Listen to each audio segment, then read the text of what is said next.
I'm going to read something I wrote in Spanish. So let's go. Buenos días. Muchas gracias a CISAC por invitarme a participar en esta celebración tan especial. Es un auténtico honor estar aquí representando a tantas autoras y autores que formamos parte de esta organización que lleva 100 años defendiendo algo esencial para los creadores: poder vivir de nuestro trabajo. Pero no os lo voy a ocultar, tengo que reconocer que también estoy algo nerviosa. En primer lugar, porque me ha tocado hablar justo después de alguien que admiro y que para mí ha sido una auténtica referencia en el mundo de la creación musical. Björn, gracias por tus palabras. Como todos los que estamos aquí, yo crecí escuchando tus canciones y todas ellas han formado parte de la banda sonora de mi vida. Enhorabuena por tu excelente discurso, presidente. Decía antes que me produce un absoluto respeto estar aquí, porque cuando subo a un escenario es para actuar, para interpretar mi música, para dar a conocer mi trabajo e intentar hacer feliz a mi público. Muchas veces me preguntan cuándo decidí dedicarme a la música. La verdad es que no recuerdo haber tomado esa decisión. La música llegó a mí mucho antes de que entendiera que podía dedicarme a ella. Desde muy pequeña, alrededor de los 5 años, los viajes familiares en coche se convirtieron en mi primera escuela musical.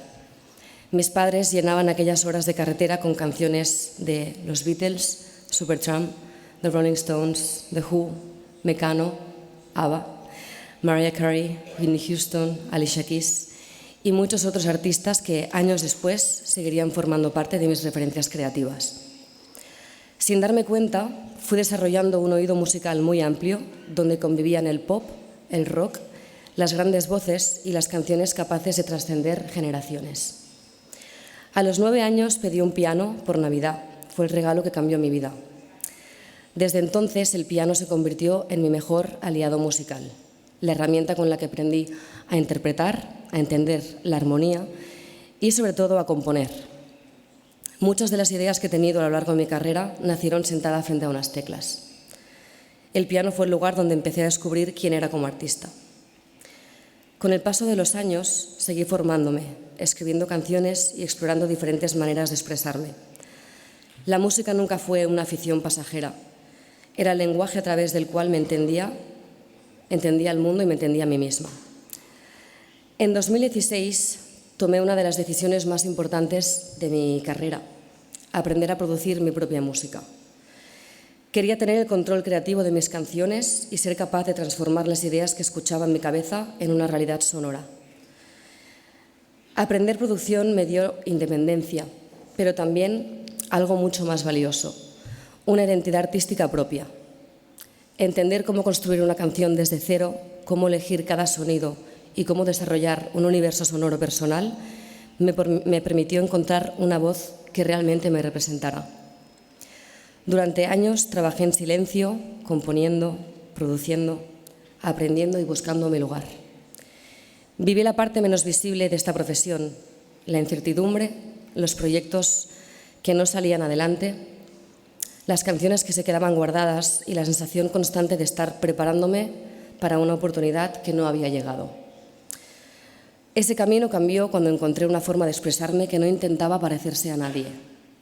Entendí que mi fortaleza estaba en unir mi sensibilidad pop con una personalidad creativa muy marcada: colorista, emocional, nostálgica, divertida y profundamente honesta.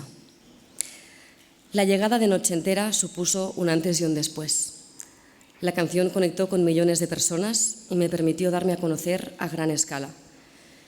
Pero también me enfrento a un reto importante: demostrar que detrás de un éxito había un artista con una trayectoria, una visión y una identidad construidas durante muchos años de trabajo. Desde entonces, mi objetivo ha sido seguir construyendo un universo artístico coherente, donde cada canción, cada videoclip y cada proyecto formen parte de una misma historia. Una historia que habla de emociones reales, de nostalgia entendida como motor creativo, de libertad, de diversión y de la búsqueda constante de quién somos cuando dejamos de intentar encajar en las expectativas de los demás. Hoy sigo entendiendo la música igual que cuando era niña, escuchando canciones en el asiento trasero de un coche, como un lugar donde transformar emociones, recuerdos e historias en algo que pueda acompañar a otras personas. La diferencia es que ahora tengo una plataforma más grande para hacerlo, pero la motivación sigue siendo exactamente la misma. Crear canciones que hagan sentir algo y construir un mundo propio donde la gente quiera quedarse un rato. Este es el privilegio más grande de este oficio y también la razón por la que estamos aquí hoy, porque las canciones no son simplemente contenido, son experiencias humanas y precisamente por eso vivimos un momento tan importante para la creación. Mi generación ha crecido con la promesa de que Internet iba a democratizar la música y en parte lo ha hecho. Actualmente, los creadores contamos con una audiencia global gracias a las redes sociales y a las plataformas de streaming, que hace décadas eran inimaginables. Pero al mismo tiempo, los desafíos son enormes. En la práctica gastamos mucho tiempo y energía tratando de llegar a nuestro público para que escuche nuestras canciones. La competencia es enorme y la visibilidad un recurso escaso. Ahora dependemos de un algoritmo y aun cuando conseguimos que una canción suene muchas veces en una plataforma, esos centenares de miles e incluso millones de reproducciones se traducen en ingresos mínimos por streaming. Antes, hace 20, 30 años, un creador podía dedicarse a componer y vivir desde sus derechos de autor. Ahora nos hemos convertido en profesionales multitarea y poder vivir de la música se hace cada vez más difícil por la enorme competencia que hay en las plataformas digitales. Y encima, la aparición de la inteligencia artificial generativa ha aumentado considerablemente la sensación de inseguridad y precariedad. Los modelos de IA generativa utilizan nuestras obras sin permiso y encima nos expulsan del mercado al generar contenidos en segundos con los que no podemos competir. Utilizan nuestras obras sin autorización para crear contenidos para podernos sustituir. Pero no nos engañemos. El debate actual no trata de estar a favor o en contra de la inteligencia artificial. De hecho, muchos autores utilizamos la IA para enriquecer nuestro trabajo creativo. Esa no es la cuestión. La cuestión es decidir qué lugar queremos reservar para la creatividad humana en el futuro.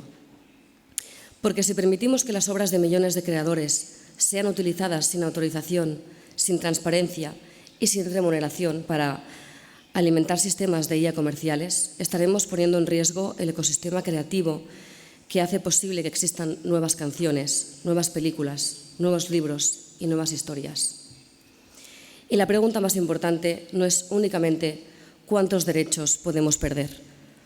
La pregunta es cuántas canciones dejarán de escribirse porque futuras compositoras y autores decidan dedicarse a otras cosas para llegar a fin de mes. Porque esos derechos de autor que dejamos de percibir se traducen en menos salario. Los autores apoyamos la innovación, es parte de nuestro proceso creativo, pero también necesitamos reglas, necesitamos transparencia, necesitamos consentimiento y necesitamos que el progreso tecnológico avance respetando a quienes hacen posibles la cultura. En ese contexto, pertenecer a SGAE, mi entidad de gestión, tiene para mí un significado muy especial, porque significa saber que no estoy sola y que existe una organización que protege mis derechos, que trabaja para que mis obras sean reconocidas y que vela para que los creadores podamos recibir una remuneración justa por nuestro trabajo. Y también significa formar parte de algo mucho más grande, una comunidad internacional de autores y autoras que comparte una misma convicción, que la creatividad humana tiene valor y que merece ser protegida. Por eso quiero agradecer el trabajo que realizan todas las sociedades representadas hoy aquí y a CISAC, que lleva 100 años defendiendo a los creadores, a la cultura, la emoción y nuestras historias. Por ese motivo, que exista una organización como CISAC, integrada por más de 225 sociedades de autores de todo el mundo, es algo que sin duda debemos agradecer y celebrar. Quiero aprovechar mi presencia hoy aquí, en este escenario tan especial, para felicitar a todas y todos los presentes en nombre de mi entidad, SGAE, y de los demás 5 millones de autoras y autores a los que hoy he tenido el privilegio y placer de dar voz. Muchas gracias.